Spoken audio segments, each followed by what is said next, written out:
hoy les tenemos un tema que le puede interesar a más de una persona. A nivel de datos en Costa Rica, yo quisiera preguntarle al doctor cómo andamos, porque parece que muchas más personas de las que podemos imaginar padecen fibromialgia. Hoy tenemos con nosotros al reumatólogo, el doctor Mauricio Cordero Alfaro. Doctor, bienvenido. No es la primera vez que nos acompaña y es un gusto tenerlo aquí otra vez. Un gusto acompañarlas nuevamente y saludos a todos los que nos escuchan a través de la radio. Gracias, Doc. Bueno, ¿qué es la fibromialgia? Escucha, es un tema muy amplio y muy interesante. ¿Sí? La definición de fibromialgia pues se podría considerar como una enfermedad crónica. Es una enfermedad que tiene como medidor dolor. Se le describe como un dolor difuso. Eso significa que puede doler en muchas zonas de nuestro cuerpo y realmente los pacientes describen dolor desde la punta del pelo hasta la punta de las uñas, que tiene una característica tal vez específica que es no ser inflamatoria. Eso ayuda tal vez como a contextualizar un poquito las diferencias entre algunas de las enfermedades reumatológicas, como por ejemplo la artritis o el lupus, que constituyen enfermedades de tipo autoinmune, que son inflamatorias, o sea, generan procesos en nuestro cuerpo donde hay ataque, producción de proteínas de inflamación que generan dolor específico. La manifestación es muy variada porque tiene diferentes tal vez escenarios donde el más llamativo, como muchas otras enfermedades, es el tema de dolor. Entonces, pues existe dolor a nivel de músculos, dolor a nivel de articulaciones, dolor a nivel de tendones, dolor de cabeza, dolor abdominal, y tiene esa característica de abarcar tanto de la cintura hacia arriba como de la cintura hacia abajo.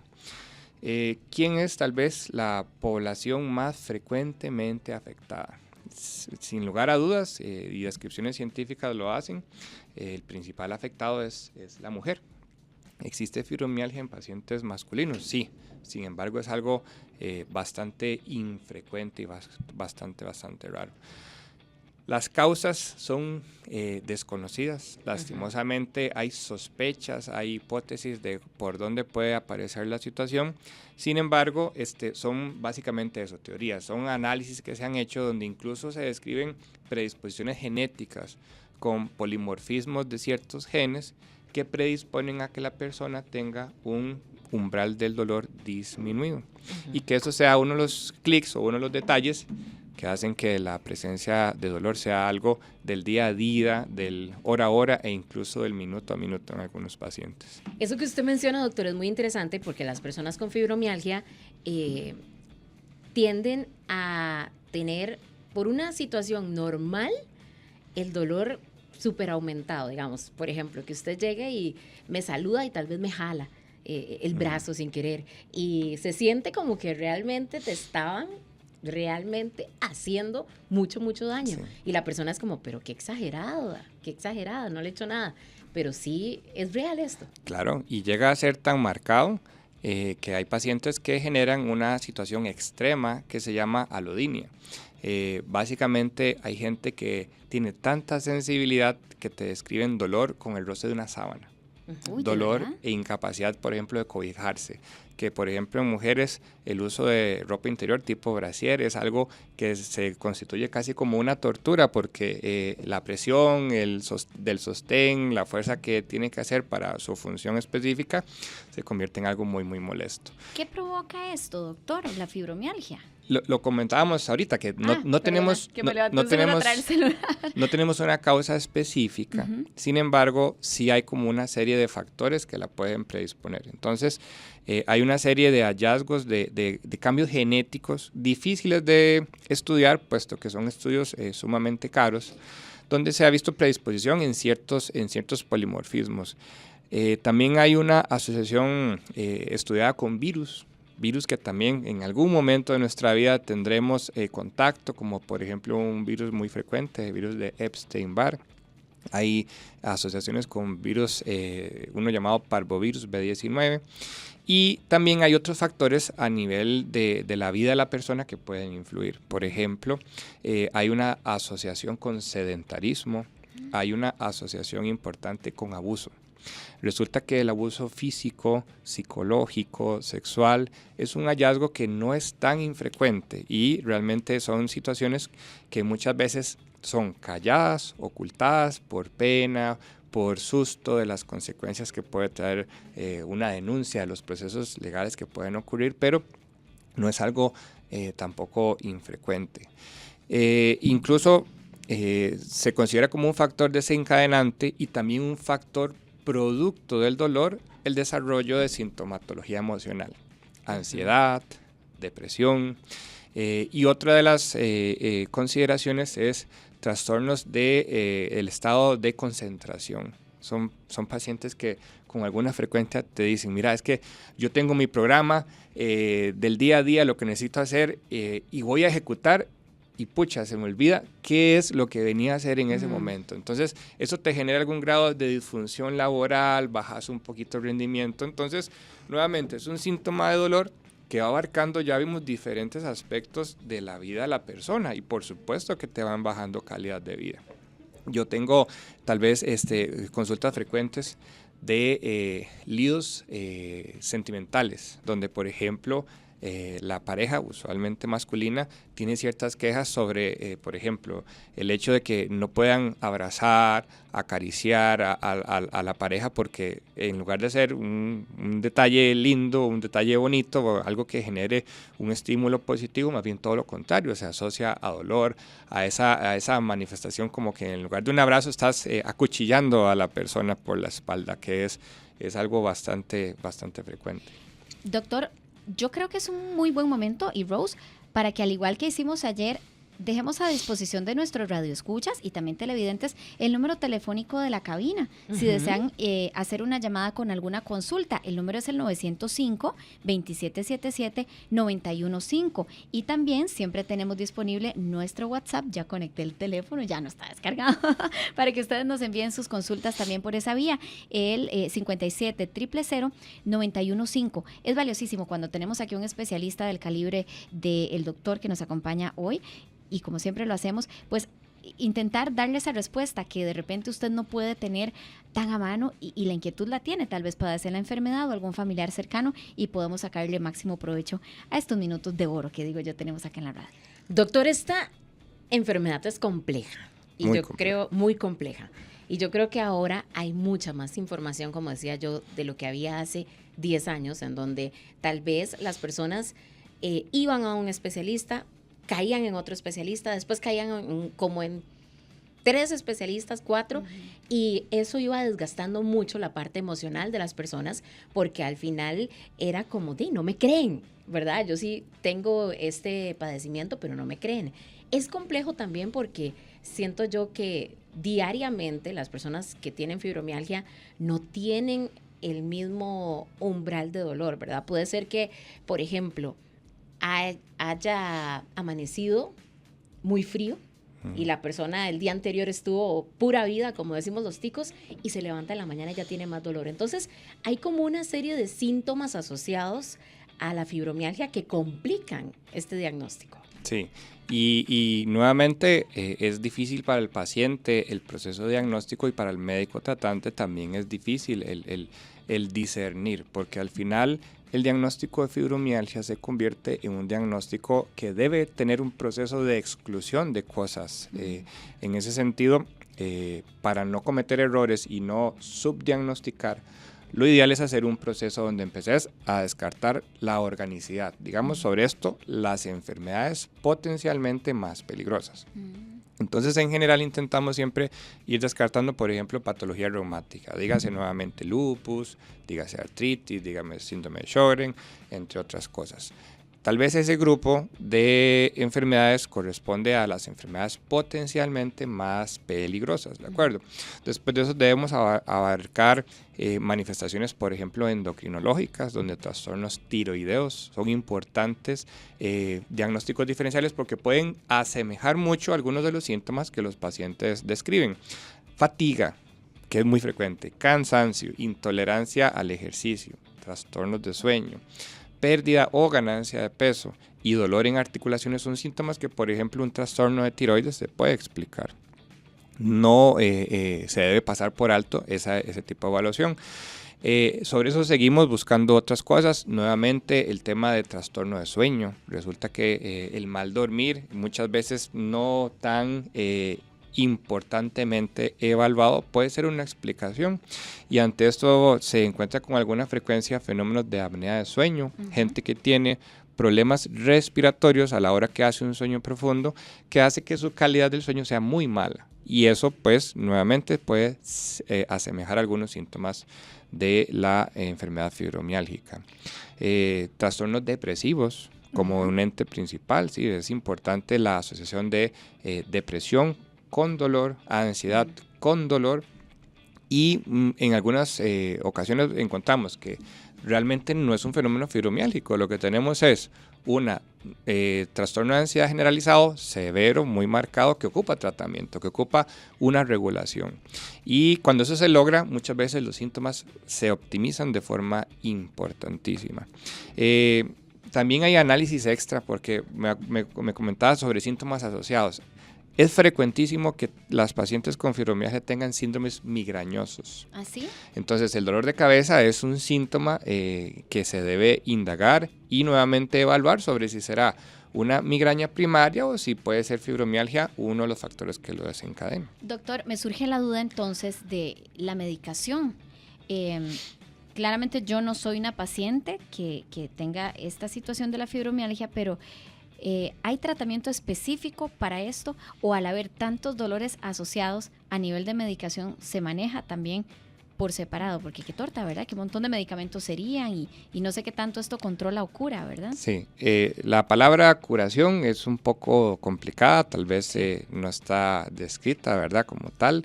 Pues no existe, uno no se cura. Sí tiene pacientes en los que resolves la situación, pero cuando el diagnóstico exclusivo es de fibromialgia, realmente lo que hay es más como control.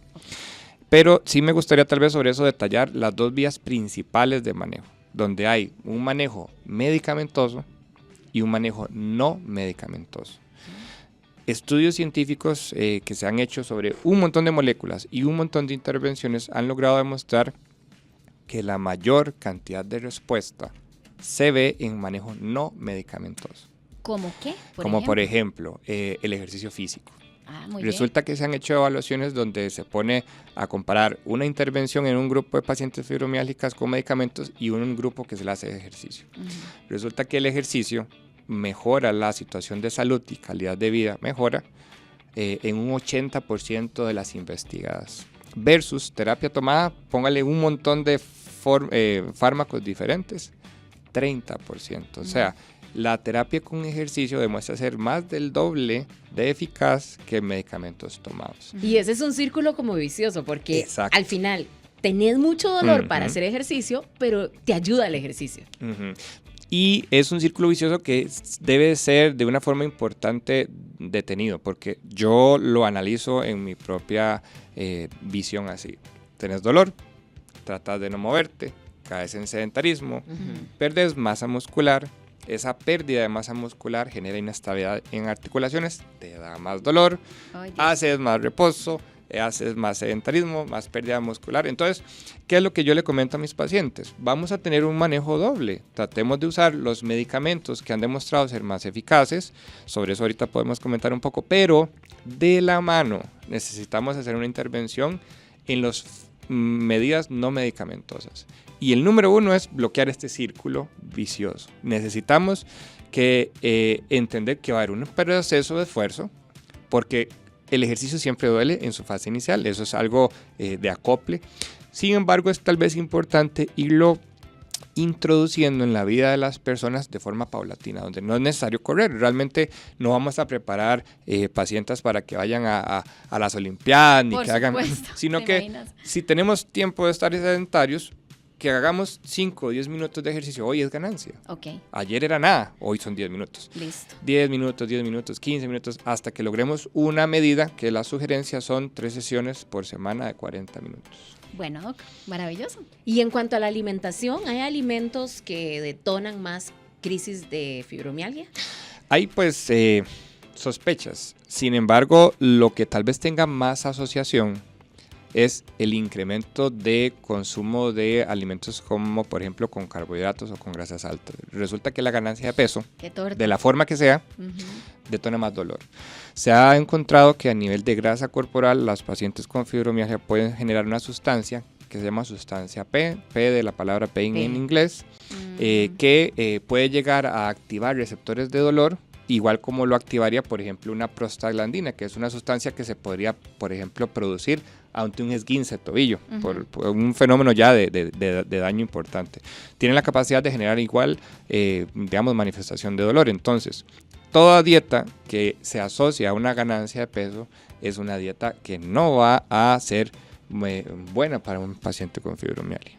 Doctor, quien nos esté escuchando y tenga algunas sospechas de que sus síntomas podrían estar asociados a la fibromialgia, ¿cuál es el primer paso que tienen que dar? ¿A qué especialista deben visitar? Y partamos del hecho de que la mayoría de personas tenemos el seguro social como la alternativa más a mano para poder tratarnos nuestra salud. Sí, tal vez una de las recomendaciones sería principalmente la evaluación de síntomas. En general, ¿cuándo puedo sospechar que tengo fibromialgia? Una historia crónica, póngase más de 3 meses de dolor. El dolor puede ser alternante. Un día te puede doler una región del codo, mañana puede ser el hombro, o hoy mismo en la tarde una rodilla. Entonces puede ser migratorio, brincón, le digo yo, de un lado a otro, y repetitivo y recurrente, que se asocie tal vez a otros síntomas como por ejemplo dolor de cabeza frecuente, dolor abdominal frecuente, algún grado de irritación a nivel gastrointestinal, gastritis, cólicos, distensión, gases, diarrea, estreñimiento, trastornos del sueño, trastornos de concentración, son como los síntomas principales en asociación. El médico, pues, por excelencia que se encarga de hacer el diagnóstico diferencial del fenómeno fibromiálgico es el reumatólogo. Porque, como hablamos, algunos de los diagnósticos de descarte involucran enfermedades reumáticas que algunos otros colegas no se sienten tan cómodos de abordar.